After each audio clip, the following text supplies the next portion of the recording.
we had Emmanuel Macron going to Syria, and there were two explosions there. And today, he went to Turkey to meet with Donald Trump. What's going on in Syria, Laith? On one part, you see Macron for the first time since 2009. The last president of France was Sarkozy going to Syria. And right now you see Macron going there. It means something. And the explosions are important, in my opinion, as well. And the role of Syria right now in the region, how is that going to be defined in the eyes of what's going on inside Syria and the way that the foreign, you see France and the United States trying to reshape the situation in Syria? Yeah, I mean, Macron and France still think that they have influence in Syria and Lebanon specifically as former French colonies.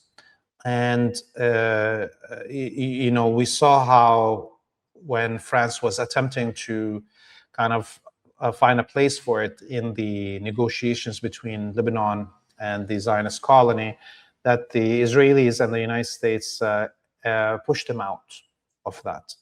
And so Macron visiting Syria was his attempt to reassert some influence France may have had in Syria.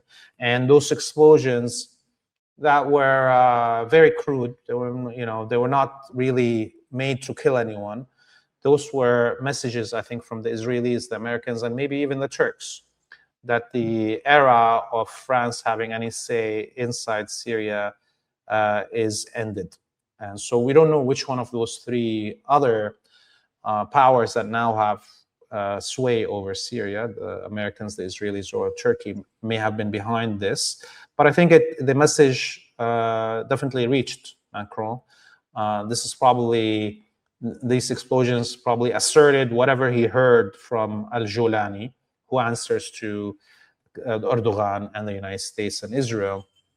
So I think it's just a public announcement of what was said behind closed doors. That's the most probable signal that these explosions were designed to do. In terms of Syria right now, even if the United States or Israel or France want Al-Golani to do something, or even Turkey, if they want them to achieve some goals for them, Al-Golani is unable to deliver on anything. And not because he doesn't want to deliver on the dictates of his masters, but because he really doesn't have much power. He has only power to kill and rape civilians in Shia, Alawi, Christian, and Druze villages. Beyond that, there is no economy for Syria anymore. The oil and gas and wheat continue to be looted. People are starving. There is no industry with the destruction of the industrial zones of Aleppo and the looting of their factories into Turkey. And the foreign fighters that were part of the Wahhabi death squads were all extracted from Syria. So the fighting force that Al-Golani has under his command can barely keep traffic control in the cities of Syria. So for now, Syria is definitely a shadow of what it was over the last century, when it was the most important center of Arabic resistance and Arab nationalism and anti-imperialism. Now it's just a pawn that has been had its wings clipped severely, can't even jump, let alone fly. So I think for now, the only service that Al-Golani can provide is to be part of a psychological warfare in terms of threatening Lebanon, in terms of threatening the minorities inside Syria, in terms of threatening Iraq. But beyond that, there's nothing that he can do beyond this psychological warfare and the barking, constant barking, or him being used as a scarecrow by the Americans and the Israelis against other peoples in the region. Do you see any possibility of the United States using these people in Syria to do something in Lebanon? I think they may dream about it, but it's impossible.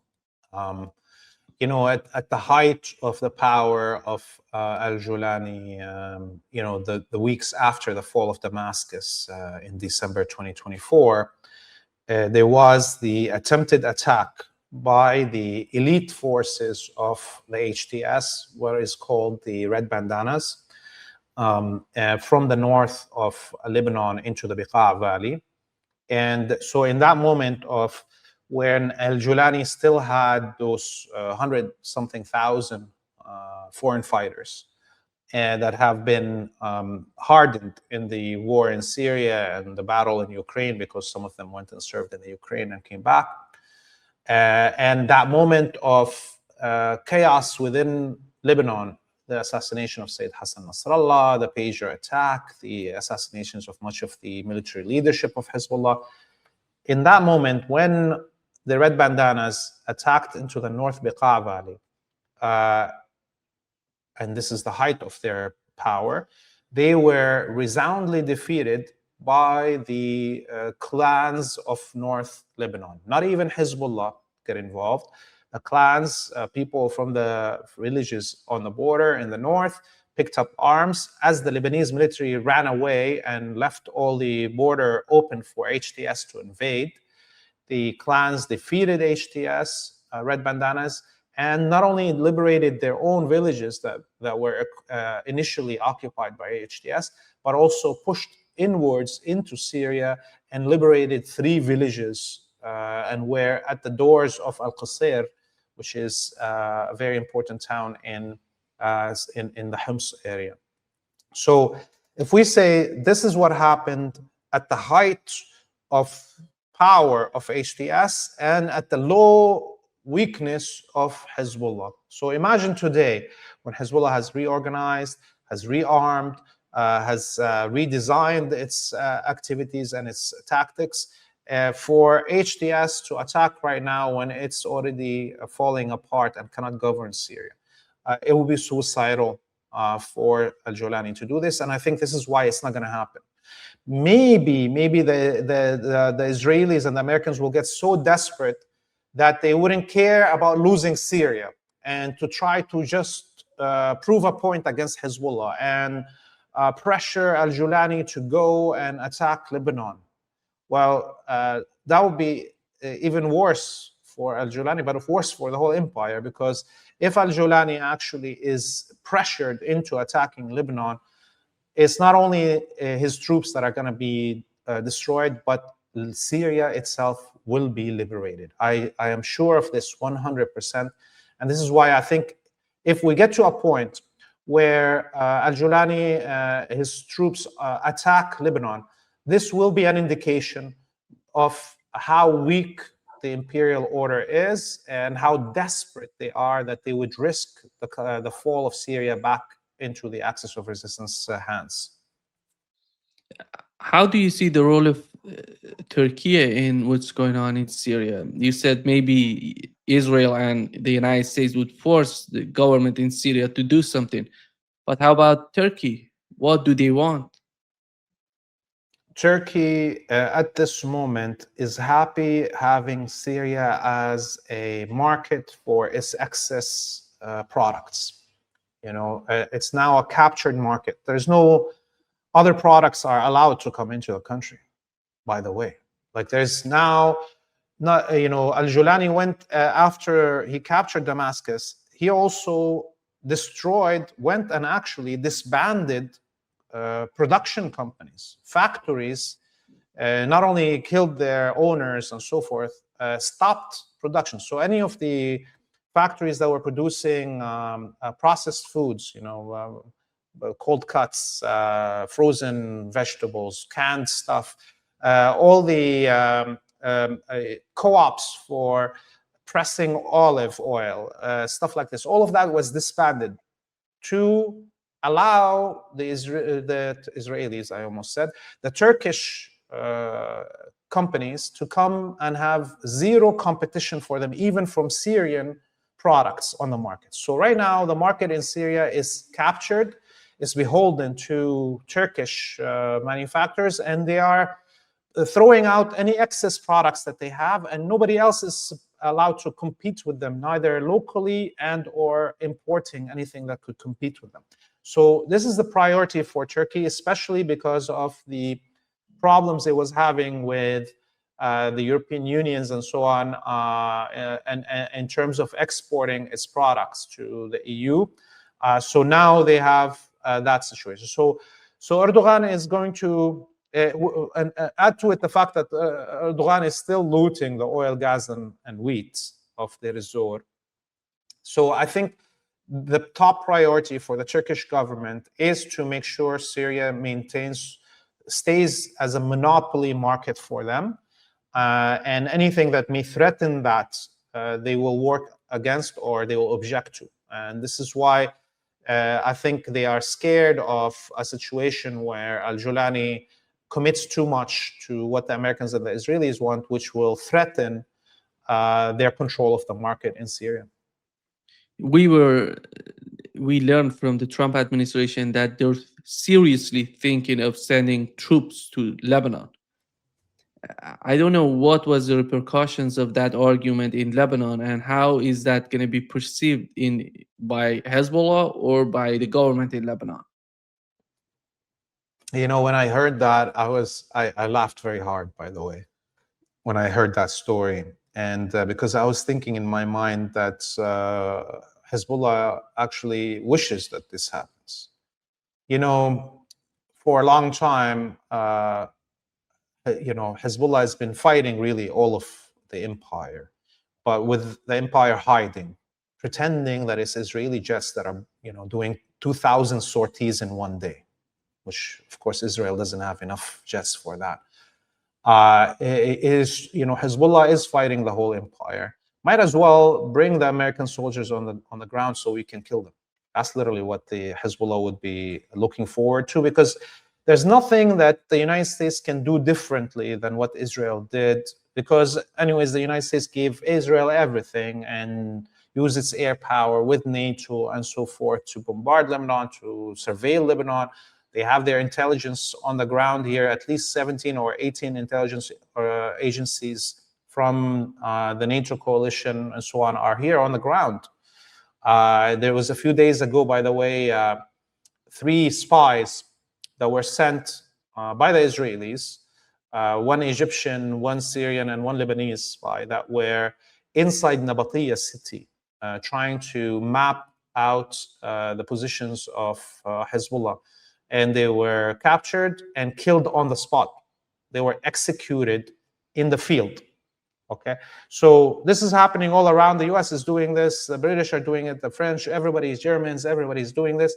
So Hezbollah would like to have some of targets on the ground to liquidate. If they're all up in the air, the only ones that are dying are the Israelis. Well, if the United States sends troops to Lebanon, it'll be the best gift for the resistance, because then we can see, just like happened in 1982 when the United States came and occupied Beirut on behalf of the Israelis.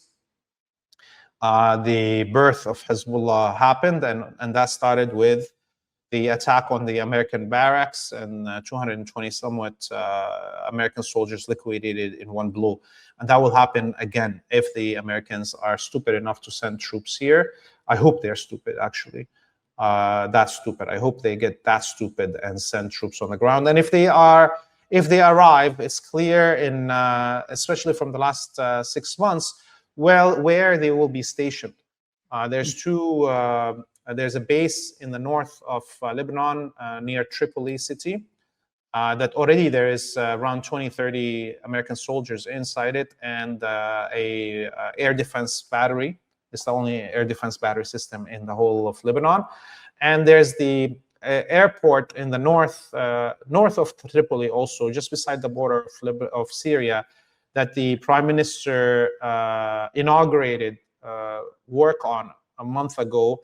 everybody was wondering why suddenly Lebanon wants to open another international airport and so close to the border with Syria. Well, now we know why, because they're trying to expand the runway to make it possible for American military cargo planes to be able to land on it. So those are the expected locations where the Americans would go.